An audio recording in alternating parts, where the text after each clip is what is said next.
सिर्फ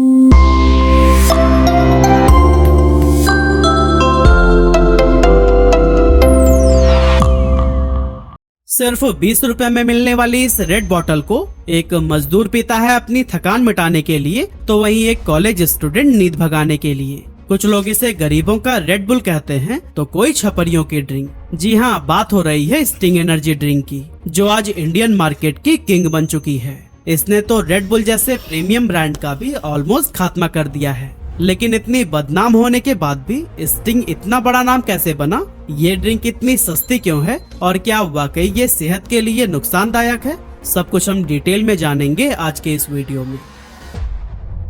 दोस्तों, भारत में एनर्जी ड्रिंक का सफर काफी ज्यादा इंटरेस्टिंग रहा है। सबसे पहले 2001 में कोका कोला ने शॉक नाम से एक एनर्जी ड्रिंक लॉन्च की और 2008 में पेप्सिको ने सोबे के साथ अपनी किस्मत आजमाई। लेकिन दोनों ही अटेम्प्ट्स बुरी तरह से फेल रहे और कुछ ही टाइम में ये ड्रिंक्स मार्केट से गायब हो गयी। लेकिन फिर आया साल 2009 और यहीं से गेम पूरी तरह से बदल गया। इंडियन मार्केट में एंट्री करता है Australian brand red bull. 250 ml का एक चमकदार कैन, करीब 100 रुपए की कीमत और ब्रांडिंग ऐसी जो सीधे कॉलेज जाने वाले यंगस्टर्स और जिम फ्रीक्स को टारगेट करती थी। रेड बुल ने अपने आप को शुरुआत से ही एक कूल ड्रिंक के रूप में प्रेजेंट किया और कुछ ही सालों में इसका मार्केट शेयर 60% से भी ज्यादा हो गया। रेड बुल ने न सिर्फ इंडियन मार्केट में एनर्जी ड्रिंक की एक पूरी कैटेगरी खड़ी की, बल्कि ये भी दिखाया कि एक एनर्जी ड्रिंक लोगों की लाइफस्टाइल का भी हिस्सा बन सकती है। और फिर इसी सक्सेस को ही देखकर मार्केट में एक के बाद एक नए खिलाड़ी कूद पड़े। यूएसए से आया मॉन्स्टर एनर्जी, जो कि इंटरनेशनल लेवल पर रेड बुल का सबसे बड़ा कॉम्पिटिटर माना जाता है। तो वहीं इंडिया में लॉन्च किया गया जिंगा और क्लाउड9। और इन दोनों ही ड्रिंक्स की खास बात थी इनका 25 रुपए वाला अफोर्डेबल प्राइस टैग। और हाँ, कोका कोला भी कहाँ पीछे रहने वाला था। इसने अपना पुराना प्लान फिर से एक्टिवेट किया और लॉन्च किया बर्न नाम का एक एनर्जी ड्रिंक। लेकिन ये सारी कोशिशें ज्यादा देर तक नहीं टिक पाई। कुछ ब्रांड छोटे कस्टमर सेगमेंट में सिमट कर रह गए, तो कुछ बिना कोई शोर शराबे के गायब से हो गए। और इस तरह से 2015 तक इंडियन एनर्जी ड्रिंक मार्केट का असली किंग सिर्फ एक ही था, रेड बुल। इसने खुद को एक प्रीमियम सिंबल बना लिया था, एक ऐसी ड्रिंक जिसे पीकर लोग कूल और क्लासी दिखना चाहते थे। लेकिन दोस्तों, एक तरफ जहां रेड बुल का एम्पायर एक्सपैंड कर रहा था, वहीं दूसरी तरफ पेप्सिको के लिए हालात बुरे होते जा रहे थे। 2008 में सोबे के फेलियर ने पेप्सी के कॉन्फिडेंस को काफी तगड़ा झटका दिया था और उसके बाद से ही वो बस एक परफेक्ट कमबैक अपॉर्चुनिटी की तलाश में था। 2013 से 2016 के बीच पेप्सी, ट्रॉपिकाना और उसके दूसरे कई सारे कोर ब्रांड्स का मार्केट शेयर गिरने लगा था, जिससे इंडिया में पेप्सिको को लगातार लॉसेस फेस करने पड़े। और अब पेप्सिको चाहिए था एक ऐसा दाव जो न सिर्फ उसके पुराने नुकसान की भरपाई कर सके, बल्कि मार्केट में उसकी एक नई पहचान भी बना दे। लेकिन दोस्तों, पेप्सिको अभी अपने गिरते हुए ब्रांड्स और भारी लॉसेस से उबरने की प्लानिंग में लगा ही था, तभी इंडियन रेगुलेटरी एजेंसीज ने एक ऐसा कदम उठा लिया जिसने पूरे एनर्जी ड्रिंक मार्केट को हिला कर रख दिया। असल में FSSAI यानी food safety and standards authority of India ने दिसंबर 2016 में एक नया रूल इंट्रोड्यूस किया। अब किसी भी एनर्जी ड्रिंक में कैफीन की लिमिट 300 mg पर लीटर से ज्यादा नहीं हो सकती। और फिर इसके बाद 1 जुलाई 2017 को एक और सख्त रूल लागू हुआ कि अब हर बोतल या कैन पर ये क्लियरली लिखना पड़ेगा कि 500 ml से ज्यादा कंजप्शन हेल्थ के लिए हार्मफुल है। इन सख्त नियमों के चलते कुछ एनर्जी ड्रिंक जिनमें हानिकारक इंग्रेडिएंट्स इस्तेमाल किए जा रहे थे, उन पर बैन लग गया और भारत की एनर्जी ड्रिंक मार्केट में एक खाली स्पेस बन गया। पेप्सिको ने भी ये मौका देखा और ये डिसाइड किया कि वो इसी गैप को ही फिल करेंगे। यही सोचकर 2017 में उन्होंने स्टिंग नाम की एक एनर्जी ड्रिंक इंडियन मार्केट में लॉन्च कर दी। इंटरेस्टिंग बात ये थी कि स्टिंग पेप्सिको का अपना ब्रांड नहीं था। असल में इस एनर्जी ड्रिंक की शुरुआत रॉकस्टार नाम की एक अमेरिकन कंपनी ने की थी। रॉकस्टार ने स्टिंग को पहले टेस्ट किया था साउथ ईस्ट एशिया के 2 देशों में, फिलीपींस और वियतनाम, क्योंकि वहाँ की मार्केट में वैल्यू फॉर मनी प्रोडक्ट्स की बहुत डिमांड थी और इसीलिए उन देशों में स्टिंग काफी सफल भी रही। पेप्सिको ने देखा कि इंडियन मार्केट भी फिलीपींस और वियतनाम से काफी मिलती जुलती है, इसीलिए उन्होंने वही स्ट्रैटेजी अपनाते हुए स्टिंग को खरीद लिया और उसे इंडिया में लेकर आए। इंडिया में स्टिंग का लॉन्च सीधा सीधा एक ही टारगेट के साथ किया गया था और वो था रेड बुल के मार्केट शेयर को हथियाना। इसीलिए जब स्टिंग लॉन्च हुई तो फिर वो आई रेड बुल जैसे ही 250 ml की कैन में, लेकिन प्राइस था एग्जैक्टली आधा, यानी सिर्फ 50 रुपए।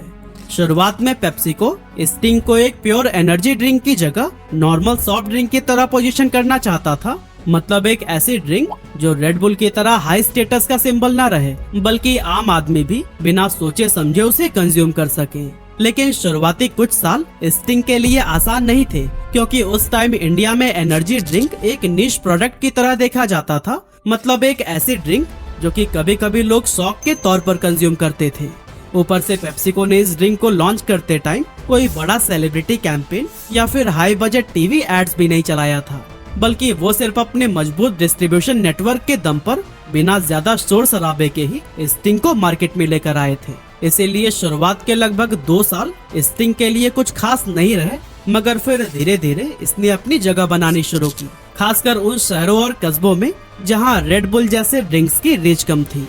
लेकिन असली गेम तब चेंज हुआ जब 2020 में पेप्सिको ने स्टिंग को एक नए अंदाज में लॉन्च किया। 250 ml की पेट बॉटल और कीमत सिर्फ 20 रुपए। अब दोस्तों, ये प्राइसिंग कोई छोटी बात नहीं थी, बल्कि ये वो फैसला था जिसने पूरी एनर्जी ड्रिंक इंडस्ट्री को हिला कर रख दिया था। अब स्टिंग एक प्रीमियम प्रोडक्ट नहीं रहा, बल्कि एक ऐसा प्रोडक्ट बन चुका था जो कि आम सॉफ्ट ड्रिंक के बराबर खड़ा था। पहली बार एक एनर्जी ड्रिंक उस लेवल पर पहुंच चुकी थी जहां गली के पान वाले से लेकर गांव के जनरल स्टोर तक हर कोई इसे स्टॉक करने लगा था। रेड बुल अब भी 100 रुपए में था और स्टिंग सिर्फ 20 रुपए में। कुछ ही महीनों में जो ड्रिंक पहले सिर्फ कूल कैफेज और नाइट क्लब में दिखती थी, वो अब स्टूडेंट्स, मजदूरों और ऑटो ड्राइवर्स की पहली पसंद बन गई। पेप्सिको की स्ट्रॉन्ग सप्लाई चेन और एग्रेसिव प्राइसिंग स्ट्रैटेजी का जादू ऐसा चला कि सेल्स आसमान छूने लगी। और 2020 के बाद स्टिंग ने जो रफ्तार पकड़ी, उसकी पेप्सिको को भी शायद उम्मीद नहीं थी। रिपोर्ट्स के मुताबिक 2021 में इंडिया के अंदर स्टिंग ने करीब 2.3 करोड़ बॉटल्स बेचे। फिर 2022 में ये नंबर बढ़कर 6.5 करोड़ हो गया और 2023 में तो रिकॉर्ड ही टूट गया, 11 करोड़ बॉटल्स बिक गए। मतलब कि सिर्फ 4 सालों में ही स्टिंग ने इंडियन एनर्जी ड्रिंक मार्केट का पूरा नक्शा ही बदल दिया।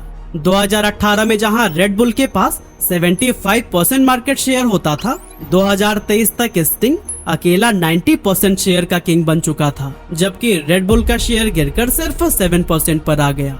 यहाँ तक कि पेप्सिको का भी कहना है कि स्टिंग की ग्रोथ रेट पिछले 30 सालों में किसी भी सॉफ्ट ड्रिंक ब्रांड से कहीं ज्यादा रही है। और दोस्तों, स्टिंग के इस कामयाबी के पीछे कोई एक नहीं बल्कि काफी सारे रीजंस हैं। और एक सबसे बड़ा रीजन तो हम आपको बता ही चुके हैं, जो थी इसकी प्राइसिंग। दूसरा बड़ा फर्क था पैकेजिंग और सप्लाई चेन का।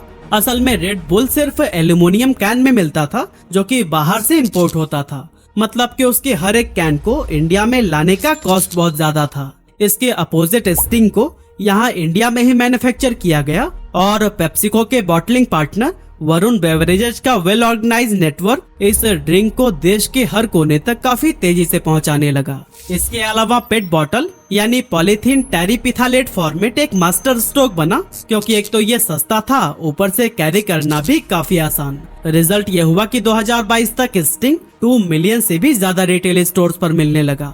और दोस्तों, ये वही नेटवर्क था जो कि पेप्सी या कोक जैसे एस्टेब्लिश ब्रांड का होता है। यानी ये ड्रिंक सिर्फ बड़े शहरों तक ही सिमट कर नहीं रहा, बल्कि छोटे गांव और कस्बों की किराना पान की दुकानों तक भी पहुंचा।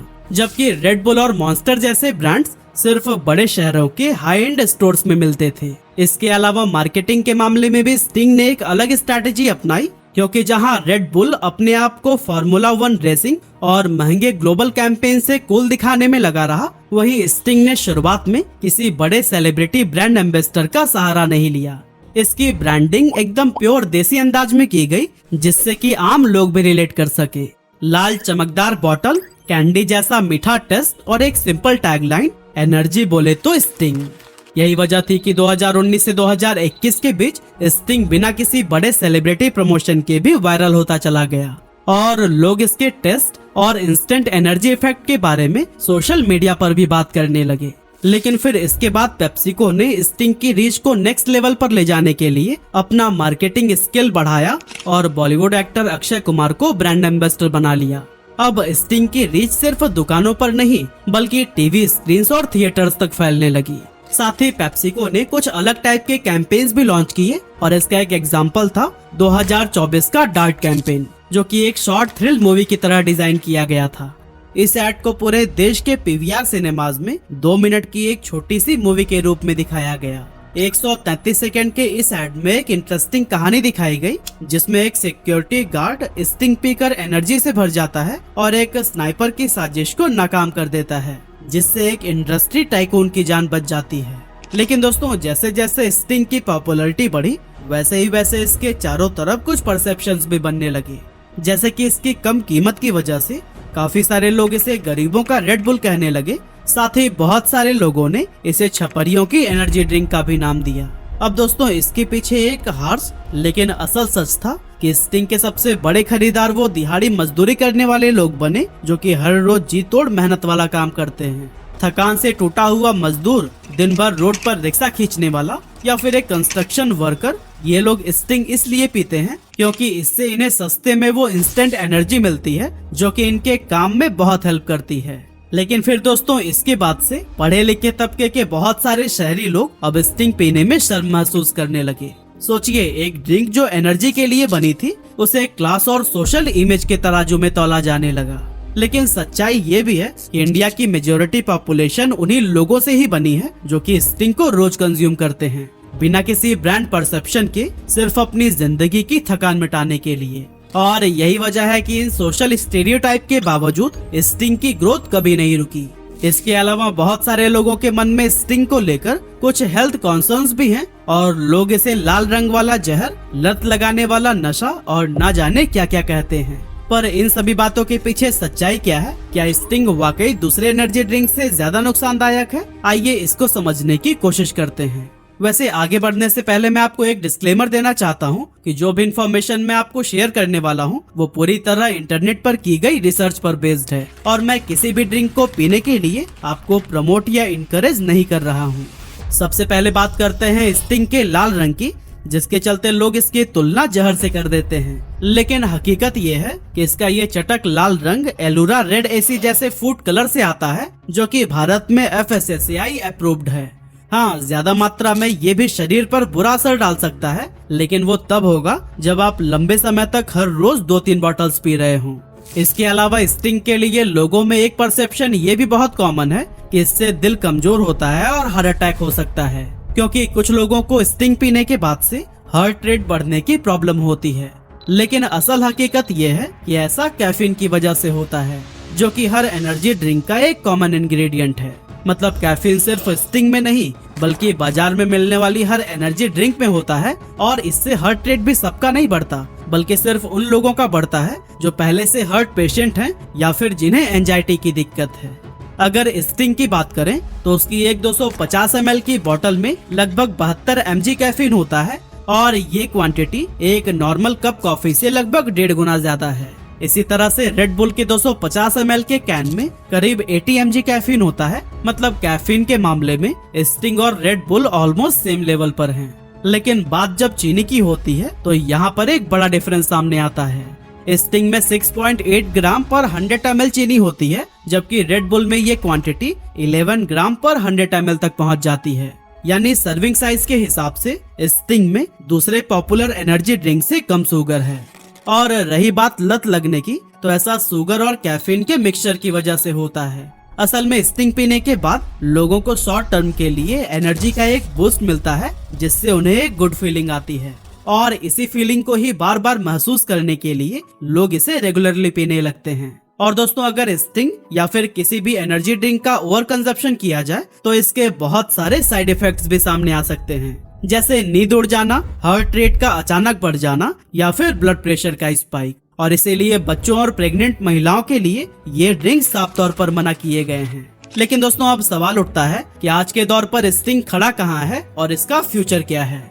देखिए दोस्तों, 2024 की एक रिपोर्ट के मुताबिक इंडिया की एनर्जी ड्रिंक मार्केट 7800 करोड़ रुपए से ज्यादा की हो चुकी है और अनुमान है कि 2030 तक ये 16,000 करोड़ रुपए को भी क्रॉस कर जाएगी। और क्योंकि स्टिंग ही इस मार्केट का सबसे बड़ा प्लेयर है, इसीलिए आने वाले कुछ सालों में ये 1.5 से 2 गुना तक ग्रो कर सकता है। रेड बुल, जो एक टाइम पर भारत में एनर्जी ड्रिंक का दूसरा नाम माना जाता था, अब सेल्स और मार्केट शेयर की रेस में बहुत पीछे छूट गया है। वहीं दूसरी तरफ पेप्सिको की इस सक्सेस को देखकर कोका कोला ने भी 2022 में थम्स अप चार्ज नाम से 20 रुपए के प्राइस पर अपना एक एनर्जी ड्रिंक लॉन्च किया था, ताकि मास मार्केट में अपने पैर जमा सके। लेकिन अभी भी वो सेल्स के मामले में स्टिंग से काफी पीछे है। और दोस्तों, पेप्सिको भी सिर्फ एक प्रोडक्ट लॉन्च करके ही नहीं रुक गया, बल्कि वो लगातार नए फ्लेवर्स भी ला रहा है। फिलहाल की अगर बात करें तो स्टिंग रेड के अलावा ब्लू करंट और गोल्ड नाइट फ्यूल, ये 2 फ्लेवर्स भी इंडियन मार्केट में अवेलेबल हैं। अब अंत में बस मैं यही कहना चाहता हूँ कि स्टिंग को लॉन्च करके पेप्सिको ने ये दिखा दिया कि अगर स्ट्रैटेजी सही हो तो भारत जैसी प्राइस सेंसिटिव मार्केट में भी पुराने से पुराने कॉम्पिटिटर्स को हराया जा सकता है। वैसे आप हमें कमेंट करके जरूर बताइएगा कि क्या आपने कभी ये ड्रिंक पी है, और अगर पी है तो इसका टेस्ट आपको कैसा लगा।